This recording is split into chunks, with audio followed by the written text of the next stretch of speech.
اور جن بیوی بچوں سے محبت کی کرنی چاہیے وہ میں بتاتا ہوں کون سی محبت جائز ہے کون سی حرام ہے. جن سے محبت کی، ساری زندگی اولاد کو پالا، ساری زندگی گیس بجلی کے بل دیے آپ نے، اور وفا کی، اور دوست جن کے ساتھ بیٹھ کے گٹر کے ڈھکن پہ پان گٹکے کھایا کرتے تھے، وہ سارے دوست جگری یار روئیں گے، دفنانے کے 2-4 دن کے بعد بھول جائیں گے. کیا خیال ہے بھائی کہ یہ گٹکوں کی عادت ہمیں کس نے ڈالی تھی؟ یہ بھی بھول جائیں گے. گٹکا کھاتے ہوئے یہ بھی یاد نہیں آئے گا کہ یہ وسیم بھائی کو ایصال ثواب کرنا ہے اس گٹکے کا، اس نے ہمیں اس کا عادی بنایا تھا. یہ جو میں سٹا پی رہا ہوں نا، سٹا لگا رہا ہوں، یہ ہم غفار کے ساتھ بیٹھ کے ڈھکن پہ ہم نے سٹے کی عادت پڑی تھی. وہ چلا گیا، آپ اس کو تو یاد کرو. اولاد بھول جاتی ہے. میں اکثر واقعہ بتاتا ہوں، ایک آدمی مر گیا، اس کا بیٹا اتنا غمزدہ میرے پاس آیا، یار میرے ابا کو اچانک ہارٹ اٹیک ہوا، مر گئے. ایسا لگ رہا تھا یہ غم برداشت نہیں کر پائے گا. 3 دن کے بعد میں نے دیکھا بائکوں پہ گھوم رہا ہے. 3 دن لگتے ہیں غم بھلانے میں. پھر وہ ہلکا ہلکا غم رہتا ہے، وہ تو چلتا ہے، لیکن بڑا غم 3 دن کے اندر ختم. اس کے بعد لوگ کہتے ہیں چلو یار اب دکان کھولو. یار 3 دن تک دکان بند ہوتی ہے، گھر میں ٹی وی نہیں چلتا، ڈرامے بند ہو جاتے ہیں، اور تھوڑا غم کی باتیں ہوتی ہیں. اس کے 3 دن کے بعد آہستہ آہستہ آدمی کہتا ہے وہ مرے ہیں نا، میں کیوں ماروں اپنے آپ کو غم سے؟ کیا خیال ہے؟ ہم تو کھاؤ یار، پیو یار، گھومو پھرو. بڑے سے بڑا غم. عورتیں دیکھو شوہر کے مرنے پر کتنا رو رہی ہوتی ہیں، ہائے مننے کے ابا چلے گئے، ہائے اتنے اچھے تھے. کسی عورت کو کبھی نظر اٹھا کے نہیں دیکھتے تھے، جب بھی دیکھا ہمیشہ ٹکٹکی باندھ کے دیکھا انہوں نے. اور خواتین میت میں روتے ہوئے نا ایک دوسرے کے دوپٹے چیک کر رہی ہوتی ہیں، وہ پورا کہ یہ کہاں سے خریدا، یہ کپڑے کہاں سے. ایک آدمی مر گیا تو وہ خواتین آئیں جناز وہ میت میں نا رو رہی ہیں، ہائے بہن، ہائے مننے کے ابا چلے گئے، بہن یہ دوپٹہ کہاں سے خریدا تم نے؟ یہ باتیں چل رہی ہوتی ہیں خواتین کی نا میت میں بھی. کہنے کہ اللہ اللہ بہت اچھے تھے میرے شوہر، مر گئے، بولٹن مارکیٹ سے خریدا تھا میں نے یہ. اور یہ پھر وہ روتے ہوئے جواب میں کہتی ہے او ہو بہت افسوس، وہاں ذرا سستا مل جاتا ہے. ویسے کبھی حیدری کی مارکیٹ بھی ہو سکے تو ٹچ کر لینا. پھر رونا دھونا. تو خواتین کا نا یہ سارا میت میں پروگرام چل رہا ہوتا ہے. تو کیسا روتی ہیں، غم ہوتا ہے، ظاہر ہے رونا بھی چاہیے. تھوڑے دنوں کے بعد ختم. تھوڑے دنوں کے بعد کیا ہوتا ہے؟ ختم. جی مننے کے ابا تھے، چلے گئے، اب کیا کریں، سب نے جانا ہے بھائی. ٹھیک ہے نا. تو بتاؤ 2 ٹکے کی ہوئی کہ نہیں ہوئی ہے حیثیت دنیا کی؟ 2 ٹکے بھی تو بھی اللہ نے زیادہ کہہ دیے، حقیقت میں تو اس سے بھی کم ہے، اس سے بھی کم ہے. اللہ کی نظر میں اگر اس دنیا کی حیثیت 2 ٹکے کی بھی ہوتی تو اللہ تعالیٰ سب سے زیادہ یہ دنیا سید الانبیاء اپنے حبیب محمد صلی اللہ علیہ وسلم کو عطا فرماتا.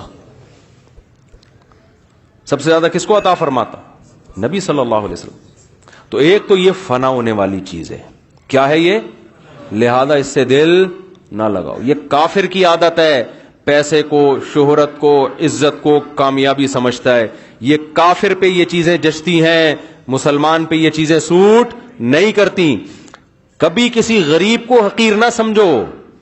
او بھائی وہ ناکام نہیں ہے، اگر آپ کے پاس دولت ہے اور اللہ راضی نہیں ہے آپ ناکام ہو. دیکھو فرعون مالدار بھی تھا، دولت بھی تھی، اور اس کے زمانے میں بہت سے غریب تھے. جب فرعون کو اللہ نے غرق کیا ہے تو فرعون کہتا ہوگا میری مملکت کا وہ چپڑاسی وہ کامیاب تھا اور میں کیا تھا؟ ناکام تھا میں. دوسری اس دنیا میں ایک بہت بڑا عیب کیا ہے، ابھی میں اس طرف آؤں گا کہ پھر کیا کریں بھائی، دنیا چھوڑ دیں کیا مفتی صاحب ہیں بھائی؟ بچوں کو عیدی سینٹر میں جمع کرا دیں، جب یہ 3 دن کے بعد بھول جائیں گے ہمیں. بیوی جو ہے نا ہمیں ہماری میت پہ بھی بولٹن مارکیٹ کی باتیں کر رہی ہوگی بیٹھ کے تو کیا کر چھوڑ دیں کیا اس کو؟ جب 2 ٹکے کی دنیا کی حیثیت نہیں ہے تو کیا جو پیسے رکھے ہوئے ہیں یہ بھی کہیں کسی ٹرسٹ میں جمع کرا دیں؟ کیا کریں؟ کھانا پینا چھوڑ دیں؟ پھر لوگ کہتے ہیں مولوی لوگ باتیں تو ایسی کر رہے ہوتے ہیں، دنیا خود گاڑیوں میں گھوم رہے ہوتے ہیں. میں نے جب ایک دفعہ شادی کی نا تو تیسری شادی تھی میری. اچھا میرے پہلے سے بھی ماشاءاللہ بچے تھے، تو جب میں نے تیسری کی ہے تو وہ اتفاق سے ذرا تھوڑی دھوم دھام سے ہو گئی تھی. پوری بارات آئی. بارات کا مطلب رخصتی کے لیے میں اپنے رشتے داروں کو لے گیا, تو وہ گاڑیوں کی لائن لگی ہوئی. تو ایک بوڑھے میاں آئے اور کہتے یہ مولانا صاحب کے گھر کے باہر اتنی لائن کیوں لگی ہوئی ہے, کوئی بچے کا عقیقہ ہوا ہے, کیا ہوا ہے؟ انہوں نے کہا ایک اور کر لیے مولانا صاحب نے. تو وہ نا کانپ رہے تھے غصے سے, کہہ رہے ہیں ممبر پہ بولتے ہیں دنیا مسافر خانہ ہے, حرکتیں دیکھو ان مولویوں کی. مسجد کے ممبر پہ بیٹھ کے بولتے ہیں دنیا کیا ہے, مسافر خانہ, اور حرکتیں دیکھو شادیاں ہی نہیں رک رہی ان کی. تو یہ آپ کے ذہن میں بھی آ سکتا ہے بھائی, تاجروں کے ذہن میں بھی آ سکتا ہے کہ کیا دکانیں بند کر کے بیٹھ جائیں, کیا بحریہ ٹاؤن میں انویسٹ نہ کریں. وہ میں آ رہا ہوں اس طرف, ابھی آ رہا ہوں انشاءاللہ, بتاؤں گا کرنا کیا ہے. لیکن حقیقت یہی ہے کہ 2 ٹکے کی حیثیت یہ تو دماغ میں بٹھا لو. یہ تو جب ابھی نہیں آئے گا نا تو مرنے لگے ہوئے تو آئے گا سمجھ میں کہ یار یہ کیا کیا ہم نے, یار یہ کیا ہے ہم نے. کہتے ہیں سکندر اعظم جس نے اتنی بڑی دنیا فتح کی, سینکڑوں اس کے باندیاں اور غلام تھے, سینکڑوں, ہر وقت اس کی خدمت کے لیے تیار, عیاشی کی ہے اس نے. موت اس کی راستے میں آئی ہے, کہیں سفر میں, کہیں کسی ملک کو فتح کر کے آ رہا تھا, کیا تھا, راستے میں بیمار ہوا.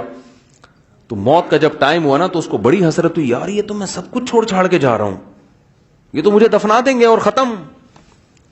اس وقت اس کو احساس ہوا, تو کہتے ہیں کہ اس نے یہ وصیت کی میں جب مر جاؤں نا تو کفن سے میرے ہاتھ ایسے خالی نکالنا, تاکہ میرے بعد اس غلط فہمی میں لوگ نہ رہیں جس میں میں رہا ہوں. ایسے ہاتھ نکال دینا تاکہ جب دفن کرے نا تو پتہ چلے اتنا بڑا آدمی خالی ہاتھ دنیا سے جا رہا ہے. واحد لباس ہے دنیا کا کفن جس میں جیب نہیں ہوتی, واحد لباس ہے دنیا. میں ملیشیا گیا تو وہاں میں نے چائنا والوں کا ایک قبرستان دیکھا. چائنیز چنگ چنگ ٹونگ کی ہے اس طرح کی جو باتیں کرتے ہیں. یار ایک لطیفہ ہے, بہت لوگوں نے سن لیا ہوگا انٹرنیٹ پہ, انہیں تو بڑا غصہ آئے گا کہ بار بار مفتی صاحب ایک لطیفہ ریپیٹ کرتے ہیں, لیکن آپ لوگوں نے سنا نہیں ہوگا, ہے وہ بڑا مزے کا.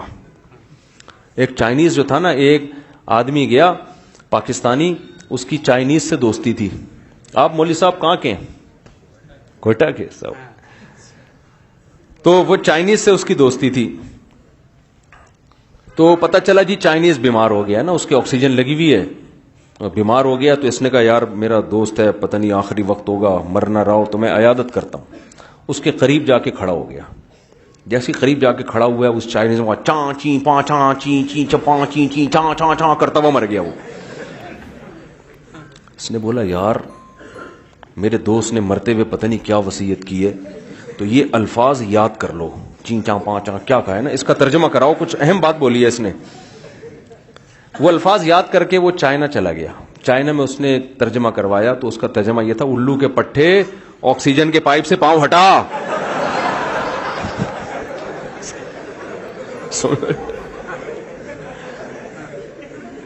وہ پاؤں کر کے کھڑا ہوا تھا کم بخت, وہ کہہ رہا میرا سانس گھٹ رہا ہے, ہٹا. اسی نے مارا جا کے اس کو. تو میں ملیشیا میں گیا قبرستان نا, وہ میں نے اپنے چینل پہ بھی ڈالا.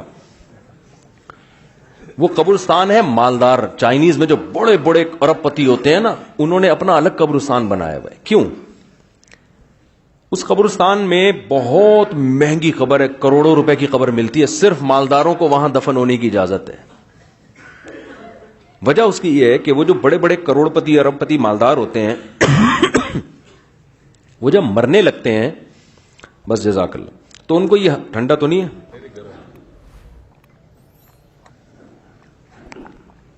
تو ان کو یہ حسرت ہوتی ہے کہ یار ہم جا رہے ہیں, اربوں خربوں کی مالیت چھوڑ کے جا رہے ہیں, تو یہ ہم اپنے بعد والوں کو کیوں دیں بھائی, انہوں نے تو کچھ بھی نہیں کیا نا, گورنمنٹ لے لے گی ہم سے یا لوگ کھا جائیں گے.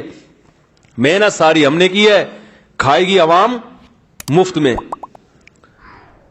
تو اس کا حل انہوں نے سوچا کہ یہ پیسہ قبر میں ہمارے ساتھ دفن ہو, یہ پیسہ قبر میں ہمارے ساتھ. تو وہاں ایک ایسا قبرستان ہے, اتنی چوڑی چوڑی بڑی بڑی قبریں, جب کوئی ارب پتی کروڑ پتی آدمی مرتا ہے تو اس کا پیسہ بھی اسی کے ساتھ اس کے تابوت میں دفن کیا جاتا ہے. جب اللہ رسول پر ایمان نہیں ہوتا نا تو انسان کی حالت یہ ہوتی ہے. اب کیا ہوا کہ اس قبرستان میں جب پتہ چل گیا چوروں کو کہ یار یہ تو بڑے بڑے پیسے ہیں, تو قبرستان میں ڈکیتیاں شروع ہو گئیں. ظاہر ہے جب اتنے پیسے وہاں ہیں تو وہ انتظامیہ کے لیے سنبھالنا مشکل ہو گیا. پھر انتظامیہ پہ کون اعتماد کرے؟ ہمارے ہاں مردوں کے گردے غائب ہو جاتے ہیں, گورکن باز سب نہیں بیچ دیتے ہیں, تو جب پیسہ رکھا ہو وہ کیسے بچے گا؟ تو پھر اب وہ زمین بھی بڑی مہنگی, وہ بزنس ہے لوگوں کا, انہوں نے کہا ہم آپ کو قبرستان دے رہے ہیں تو بڑی تو بزنس تو کرنا ہے انہوں نے. پھر انہوں نے ایک اور کرنسی ایجاد کی, بھائی آپ 1 کروڑ روپے لے کر آؤ, وہ روپے نہیں رکھیں گے, اس کے بدلے میں ایک اور کرنسی ہے جو صرف قبر میں چلے گی. وہ مردے آپس میں سموسے پکوڑے کھانا ہوگا نا, کوئی لین دین ہوگا, یعنی اس کے ایک قیمت فرض کر لی نا کہ اس کے بدلے میں وہ کرنسی جو باہر نہیں چل رہی, تب اس کے بدلے میں جب کوئی 1 کروڑ روپے کوئی لے کے مرا اور اس نے وصیت کی کہ مجھے یہاں دفنایا جائے, تو اس قبرستان کی انتظامیہ کیا کر رہی ہے؟ بھائی اس کے بدلے میں یہ کرنسی تو 1 کروڑ تو باہر ہی رہیں گے, ہم لے لیں گے, اور اس کے بدلے میں ہم یہ والی کرنسی آپ کو دے دیں گے قبر میں جو ڈاکوؤں کے کام کی نہیں ہے. وہ کرنسی لے کے پڑا ہوا ہے اندر. اللہ نے اس کا کیا حل بتایا؟ اللہ نے بتایا کہ اصل کرنسی جو قبر میں چلے گی اور میدان حشر میں چلے گی وہ یہ والی کرنسی نہیں ہے, وہ تمہارے اعمال کی کرنسی ہے. وہ کون سی کرنسی ہے؟ تمہارے عمل کی. مسکرا کے کسی سے بات کی نا, کسی مسلمان سے اچھے اخلاق سے, اس پہ صدقے کا ثواب ملے گا. یہ کرنسی بھی آپ کے ساتھ قبر میں جائے گی.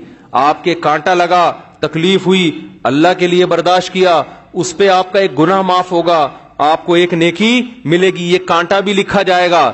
یہ ساری کرنسیاں آپ کے ساتھ قبر میں اور میدان حشر میں ساتھ ساتھ شریک رہیں گی. یہ تو اس لیے تو قرآن کہتا ہے کہ دنیا میں جلد سے جلد صدقات و خیرات کرو, اپنے لیے جمع کرو. نبی صلی اللہ علیہ وسلم کی حدیث ہے, آپ صلی اللہ علیہ وسلم گھر تشریف لائے, امی عائشہ سے پوچھا کچھ کھانے کو ہے؟ تو انہوں نے عرض کیا یا رسول اللہ کہیں سے کوئی سری یا گوشت آیا تھا ہدیے کا, تو باقی تو سارا میں نے صدقہ کر دیا, یہ تھوڑا سا بچا ہے. تو آپ نے فرمایا جو صدقہ کر دیا وہ بچ گیا اور یہ ختم ہو جائے گا. بات آ رہی ہے سمجھ میں؟ اصل میں بچا وہ ہے جو صدقہ کر دیا, وہ قبر میں کام آئے گا, یہ تو ختم ہو جائے گا تھوڑی دیر میں. تو یہ دنیا حقیقت میں واقعی 2 ٹکے کی نہیں ہے.